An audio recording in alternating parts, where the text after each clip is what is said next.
learning Quran together.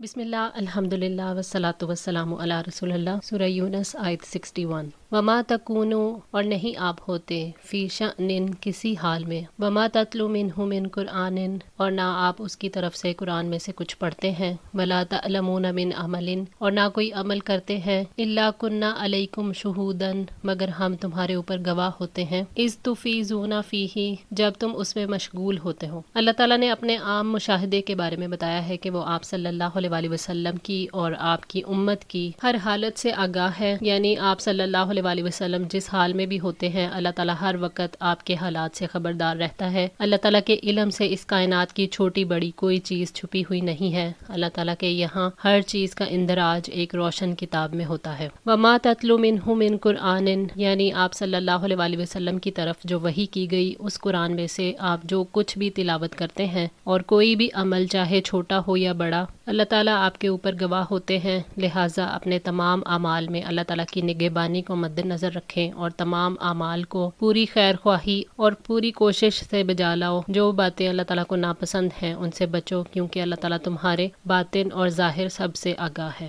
وما یعزب، اور نہیں چھپتا، ان ربی کا، آپ کے رب سے، من مثقال ذرۃ، کوئی ذرہ برابر، فی الارض ولا فی السماء، زمین میں اور نہ آسمان میں، ولا اصغر من ذالک، اور نہ اس سے چھوٹی، ولا اکبر، اور نہ بڑی، الا فی کتاب مبین، مگر ایک واضح کتاب میں ہے. یعنی کوئی چیز اللہ تعالیٰ سے پوشیدہ نہیں، ہر چیز اس کے علم کے اندر ہے. اللہ تعالیٰ نے زمین اور آسمان کی ذرہ برابر اور اس سے چھوٹی بڑی تمام چیزوں کا اپنے علم سے احاطہ کر رکھا ہے. اس نے ہر چیز کو قلم سے تحریر کروا کے رکھا ہے. کوئی چیز اللہ تعالیٰ کی تقدیر سے باہر نہیں، جیسا کہ اللہ تعالیٰ نے فرمایا، الم تعلم ان اللہ یعلم ما فی السماء والارض ان ذالک فی کتاب ان ذالک علی اللہ یسیر. کیا آپ نہیں جانتے کہ بلا شبہ اللہ تعالیٰ جانتا ہے جو آسمان اور زمین میں ہے، یقیناً یہ سب ایک کتاب میں ہے، یقیناً یہ اللہ تعالیٰ پر بہت ہی آسان ہے. سورہ الحج 70. الا ان اولیاء اللہ، سن لو، بلا شبہ اللہ تعالیٰ کے دوستوں پر، لا خوف علیہم، نہ ان پر کوئی خوف ہے، ولا ہم یحزنون، اور نہ ہی وہ غمگین ہوں گے. یعنی حشر کے میدان میں جو خوفناک حالات ہوں گے وہاں اللہ تعالیٰ کے اولیاء کو کوئی خوف نہیں ہوگا. ولی کے لغوی معنی قریبی ہیں، اور اولیاء اللہ سے مراد خالص مومن ہے، گویا کہ وہ اللہ تعالیٰ سے اپنی اطاعت اور نافرمانی سے بچنے کی وجہ سے قریب ہیں. حضرت عبداللہ بن مسعود رضی اللہ تعالیٰ عنہ اور حضرت عبداللہ بن عباس رضی اللہ تعالیٰ عنہ اور بہت سے سلف صالحین فرماتے ہیں کہ اولیاء اللہ وہ ہے جن کا چہرہ دیکھنے سے اللہ تعالیٰ یاد آ جائے. علماء نے لکھا ہے کہ ولایت کی ایک نشانی یہ ہے کہ ولی مستجاب الدعوات ہوتا ہے، یعنی اللہ تعالیٰ اس کی دعا قبول کرتا ہے. ابن جریر میں ہے، نبی صلی اللہ علیہ وسلم فرماتے ہیں کہ اللہ تعالیٰ کے بعض بندے ایسے بھی ہیں جن پر انبیاء اور شہداء بھی رشک کریں گے. تو لوگوں نے پوچھا، یا رسول اللہ وہ کون ہیں، ہمیں بتائیے تاکہ ہم بھی ان سے محبت رکھیں. آپ نے فرمایا، یہ لوگ ہیں جو صرف اللہ تعالیٰ کے دین کی وجہ سے آپس میں محبت رکھتے ہیں، مالی فائدے کی وجہ سے نہ، رشتہ داری اور نسب کی بنا پر، صرف اللہ تعالیٰ کے دین کی وجہ سے. ان کے چہرے نورانی ہوں گے، سب کو ڈر اور خوف ہوگا، لیکن یہ بالکل بے خوف اور محض نڈر ہوں گے. جب لوگ غم زدہ ہوں گے یہ بے غم ہوں گے. آپ صلی اللہ علیہ وسلم نے پھر یہی آیت تلاوت فرمائی. ابن کثیر. اللہ تعالیٰ کے دوستوں کو کوئی خوف لاحق نہیں ہو سکتا، کیونکہ وہ اللہ تعالیٰ کے دوست ہیں اور اللہ تعالیٰ سے ڈرنے والے ہیں. ان کے لیے دنیا اور آخرت میں خوشخبریاں ہیں اور ان کے لیے ہی اللہ تعالیٰ کے وعدے ہیں. الذین آمنوا، جو لوگ ایمان لائے، وکانوا یتقون، اور وہ تقوی کرتے ہیں. جو اللہ تعالیٰ، اس کے فرشتوں، اس کی کتابوں، اس کے رسولوں اور یوم آخرت اور اچھی اور بری تقدیر پر ایمان لائے، اور جنہوں نے اللہ تعالیٰ سے ثواب کی امید رکھ کر اس کی فرما برداری کی اور اس کے عذاب کے خوف سے، اس کے منع کیے ہوئے کاموں سے رکے اور اپنے ایمان کے دعوے کو سچ ثابت کیا. نبی صلی اللہ علیہ وسلم نے فرمایا کہ تو اللہ تعالیٰ کی حرام کی ہوئی چیزوں سے بچ، ایسا کرنے سے تو دوسروں سے زیادہ بڑھ کر عبادت گزار ہوگا. مشکات المصابیح 440. تقوی دراصل سنت کی اتباع کے ساتھ ہی آتا ہے، اور اتباع کرنے والا ہی اللہ تعالیٰ کا ولی ہے. حضرت انس بن مالک رضی اللہ تعالیٰ عنہ بیان کرتے ہیں کہ 3 حضرات نبی صلی اللہ علیہ وسلم کی ازواج کے گھروں کی طرف آپ کی عبادت کے متعلق پوچھنے آئے. جب انہیں آپ کا عمل بتایا گیا تو انہوں نے جیسے اسے کم سمجھا اور کہا کہ ہمارا نبی صلی اللہ علیہ وسلم سے کیا مقابلہ، آپ کی تو تمام اگلی پچھلی خطائیں معاف کر دی گئی ہیں. ان میں سے ایک نے کہا کہ آج سے میں ہمیشہ ہمیشہ رات بھر نماز پڑھوں گا، اور دوسرے نے کہا کہ ہمیشہ روزے رکھوں گا اور کبھی ناغہ نہیں ہونے دوں گا۔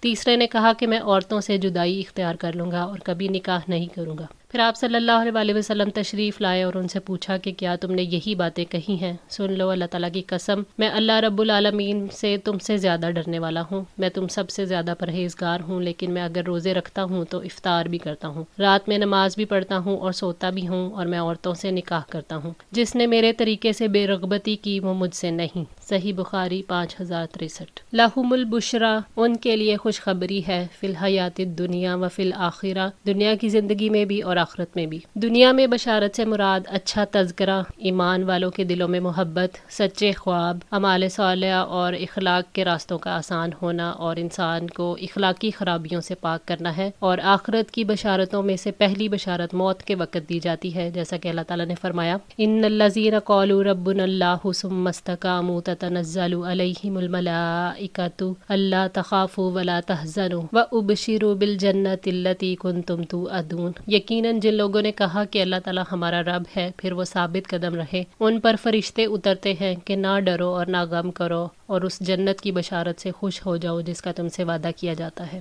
سورہ حامیم سجدہ آیت 30۔ دوسری خوشخبری قبر میں اللہ تعالیٰ کی رضا اور ہمیشہ رہنے والی جنتوں کی نعمتوں کی، اور تیسری قیامت کے دن عذاب سے نجات اور جنت میں داخلے کی خوشخبری ہوگی۔ حضرت عبادہ بن صامت رضی اللہ تعالیٰ عنہ سے مروی ہے کہ انہوں نے یہ آیت پڑھ کر نبی صلی اللہ علیہ وسلم سے دریافت کیا کہ اس بشارت سے کیا مراد ہے۔ آپ نے فرمایا تم نے مجھ سے ایسی بات کا سوال کیا ہے جو اس سے پہلے مجھ سے کسی نے بھی دریافت نہیں کی۔ پھر فرمایا کہ اس سے اچھی خوابیں مراد ہیں جنہیں آدمی خود دیکھ لے یا اس کے لیے دیکھ لی جائیں۔ مسند احمد 315۔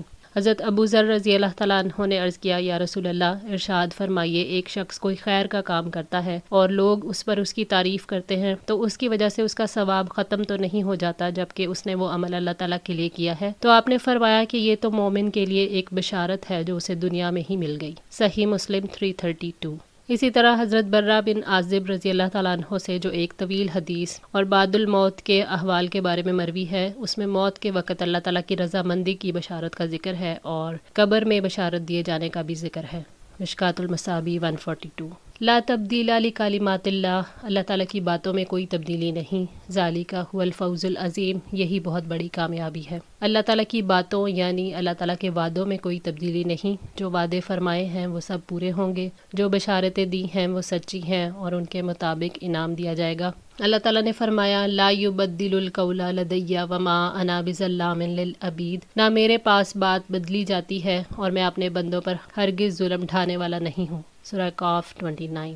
ولا یحزنک، اور آپ کو غمزدہ نہ کرے قولہم، ان کی بات، ان العزت للہ جمیعا، یقیناً عزت ساری کی ساری اللہ تعالیٰ ہی کے لیے ہے۔ اللہ تعالیٰ نے اپنے پیغمبر صلی اللہ علیہ وسلم کو تسلی دی کہ جھٹلانے والوں کی باتیں آپ کو غمزدہ نہ کریں، آپ کا رب قادر ہے، قوت والا، ان قریب انہیں شکست دے گا اور ان کے خلاف آپ کی مدد کرے گا۔ جھٹلانے والوں کی باتیں آپ کی عزت کو کم اور ان کی عزت کو زیادہ نہیں کر سکتی۔ عزت تو ساری کی ساری اللہ تعالیٰ کے اختیار میں ہے، جیسا کہ فرمایا من کانا یرید العزت فللہ العزت جمیعا، جو عزت کا ارادہ رکھتا ہو تو عزت ساری کی ساری اللہ تعالیٰ کے لیے ہے۔ سورہ فاطر آیت 10۔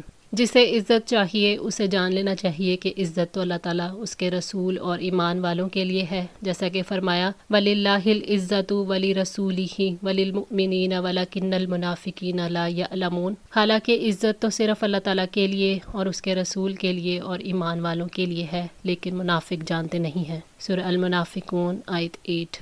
جو کوئی عزت کا طلبگار ہے وہ اللہ تعالیٰ اور اس کے رسول کی اطاعت کے ذریعے عزت حاصل کرے۔ هو السمیع العلیم، وہ سب کچھ سننے والا، سب کچھ جاننے والا ہے۔ وہ اپنے بندوں کے تمام قول اور ان کی باتوں کو سنتا ہے، اپنے بندوں کے اعمال اور ان کے احوال کو جانتا ہے اور اس سے کچھ بھی چھپا ہوا نہیں، یعنی اس کی سماعت نے تمام آوازوں کا احاطہ کر رکھا ہے اور کوئی چیز اس سے چھپی ہوئی نہیں۔ اس کا علم تمام ظاہری اور باطنی چیزوں پر محیط ہے۔ آسمانوں اور زمین میں کوئی چھوٹی بڑی ذرہ برابر بھی چیز اس سے اوجھل نہیں۔ وہ آپ کی بات کو سنتا ہے اور آپ کے بارے میں آپ کے دشمنوں کی باتوں کو بھی سنتا ہے اور پوری تفصیل کا علم رکھتا ہے۔ بس آپ اللہ تعالیٰ کے علم اور کفایت کو کافی سمجھیں، اس لیے کہ جو اللہ تعالیٰ سے ڈرتا ہے اللہ تعالیٰ اس کے لیے کافی ہے۔